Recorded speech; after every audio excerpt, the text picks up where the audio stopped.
The world is drowning in stuff. The stuff we cram into our closets, store in our garage, and acquire in malls, shops, and boutiques. Stuff that gets thrown out and washes up on shore, and stuff that causes billions of tons of carbon dioxide to spew into the atmosphere every year. But all this stuff isn't really necessary to live. Indeed, often we're less happy because of it. So why do we buy? But more importantly, how do we stop this rampant consumption fueled by capitalist growth? Today, I try to answer those questions by carving out possible avenues through which we can end consumerism and craft a more just and ethical way of living well on this planet. This video was made possible by the people who support me on Patreon. Get early access to all my videos by becoming an OCC Patreon supporter. In the global north, overconsumption runs rampant. Whether it's a brand new Tesla Model S or a nice pair of jeans, buying for status, acceptance, desire, or because of that Instagram ad are all ingrained in our conception of success and mental well-being. Under capitalism, we buy the right things as a way for us to seek acceptance from and connection with our peers. The barrage of ads we encounter every day equate smiles with khakis, suaveness with sunglasses, and even love with headphones. But this drive to purchase that new Swiffer wetjet or that new car is not an inherently biological trait. Our quest for more, our relentless overconsumption, is a symptom of capitalism.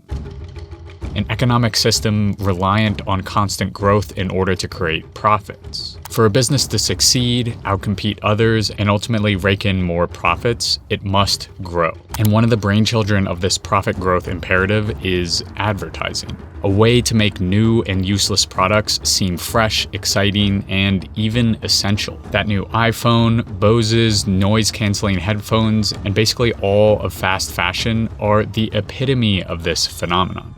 This kind of advertising is not telling you what the company's products are, but instead what you could be with their product. In this way, the products of the capitalist profit machine are foisted onto us, the consumers, as life-altering goods that in reality change very little of our material circumstances. In short, capitalism needs to make more and more shit to remain effective. So corporations transform these products through marketing from goods that don't need to exist into necessities in order to get us to eat up what they're making. But more consumption and more income does not equate to more happiness. In fact, this phenomenon is called the Easterlin paradox. Studies reveal that after our basic material needs are met, any additional consumption does little to improve happiness or mental health. In addition to its impact on individuals' self-conception and mental health, capitalist overproduction and subsequent overconsumption, especially in the global north, drives massive waste, emissions, and pollution. A country's rise in emissions correlates strongly with their growth in GDP. Same with energy consumption and production. The capitalist growth model is incompatible with a zero-carbon world. A fact which has been on display in the failures of decoupling strategies that try to use renewables and techno-fixes like band-aids over a gaping wound. We know that decoupling doesn't work when we look at South Korea's emissions growth after their green growth initiatives in 2009. And we can see it in the fact that even though renewable capacity is at an all-time high, so too is fossil fuel capacity. We are emitting more than we ever have. Decoupling strategies just don't adequately address the overwhelming scientific evidence that recognizes we need to drastically reduce emissions quickly if we are to stay below 1.5 degrees Celsius of warming. So if the capitalist growth profit economy can't exist alongside a zero-carbon, environmentally ethical one, what other options do we have? Under the pressures of capitalism and consumerism, certain people are grasping for some form of release valve. Whether it be minimalism, zero waste, or slow living, those with the privilege to do so are working to carve out some respite from the unhappiness of capitalist alienation. All of these lifestyle choices correctly recognize the detrimental effect of capitalist consumption on life and environment, but they lack a structural approach that recognizes the importance of both the individual and the system. This is where degrowth comes in. Degrowth positions itself in an anti-capitalist framework that seeks, in the words of Professor of Human Geography Mark Whitehead, the downscaling of production and consumption in a way that increases human well-being and enhances ecological conditions and equity. Essentially, degrowth calls for a realignment of the economy from one based on overconsumption and obsessive accumulation to one that produces goods to satisfy real needs like housing, health, education, transport, and arts. At its core, degrowth seeks the dramatic contraction of rich countries to allow for an increase in well-being for poorer countries. Models show that a world population of 10 billion people cannot exist on this planet living the current capitalist North American or European lifestyle. It now takes the Earth 1 year and 8 months to regenerate what we consume in a year. And by we, I mean the richest 10% of the world, who are responsible for 50% of carbon emissions. So degrowth completely reimagines what it means to live well in countries like the United States or Australia or Germany. It means buying less, repairing, reducing meat consumption, and no second homes on the individual level.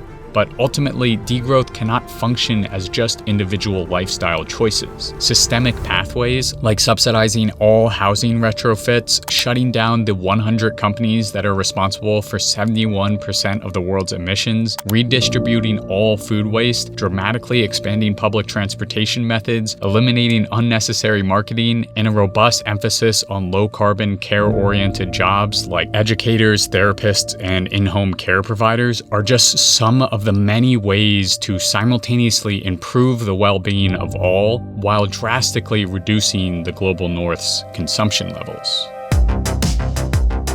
Degrowth doesn't mean going back to the Stone Age, but it does mean a drastic reduction in energy and material consumption from the largest historical emitters like the United States. The stark truth is that to both avoid global warming above 1.5 degrees Celsius while simultaneously establishing a decent living for the majority world, consumption levels of the global north need to plummet. One study modeled that countries with the highest per capita consumers could cut their energy consumption rate by 95% and still live well with a combination of efficiency technologies and alternative lifestyle choices. In addition, they found a global reduction of energy consumption by 60% is not only feasible, but also could be done in a way that brings a comfortable lifestyle to every single person on this planet. And if you're thinking that a 60% reduction or even a 95% reduction would mean living in caves, you'd be wrong. The paper asserts that this contraction means reverting back to 1960s levels of consumption. And that would mean a 1960s lifestyle not just for the US, but for everyone on the planet.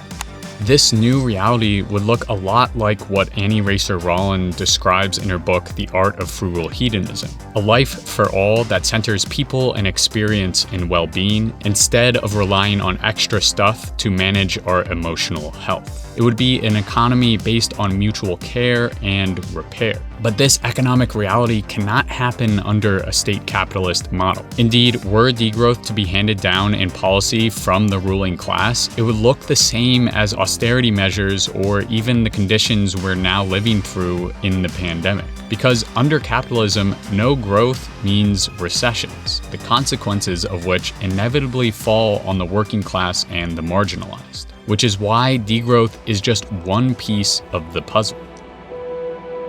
While degrowth does a sufficient job recognizing the inherent destruction of our current capitalist growth profit system, it needs to be in conversation with ecosocialism. Ecosocialism cannot work without degrowth, and degrowth cannot function without ecosocialism. A synthesis of the two creates a steadier path away from capitalism.